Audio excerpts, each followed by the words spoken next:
টাকি পর্যটন কেন্দ্রে নতুন পালক এবার টাকির পূবের রাজবাড়ি। যে রাজবাড়িতে দুর্গাপুজো হতো, রাজ্য ছাড়ি ভিন রাজ্যের পর্যটকরা ঢল নামাতো শুধু এই পুজোর কটা দিন, এবার কিন্তু সারা বছর এই পর্যটন কেন্দ্রে তারা এসে বিভিন্ন স্বাদ উপভোগ করতে পারবে। একদিকে প্রাচীন ঐতিহ্য এই রাজবাড়ির যে দালান কোঠায় লুকিয়ে রয়েছে যেসব স্বপ্নগাথা, সেগুলো তারা চাক্ষুষ দেখবে।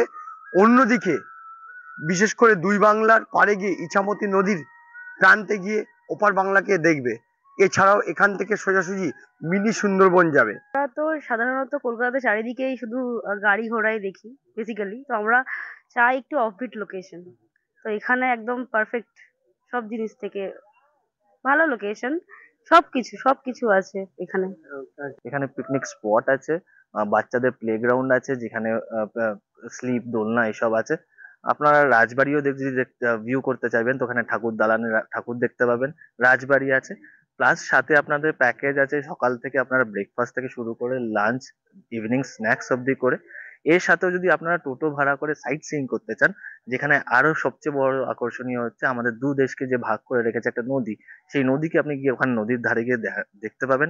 প্রতি বছরের ন্যায় এবছরও যেরকম পর্যটন শিল্পের জন্য টাকি বিখ্যাত, সেটা তো রয়েছে, পিকনিক স্পট, পিকনিক, তার সাথে নতুন সংযোজন পূবের হাট। স্থানীয় মহিলাদের হাতের তৈরি পিঠে, পায়েস, ঘুগনি, চা, যে যা করতে পারে সেইটা দিয়ে এখানে কিছু স্টল তৈরি করা হবে।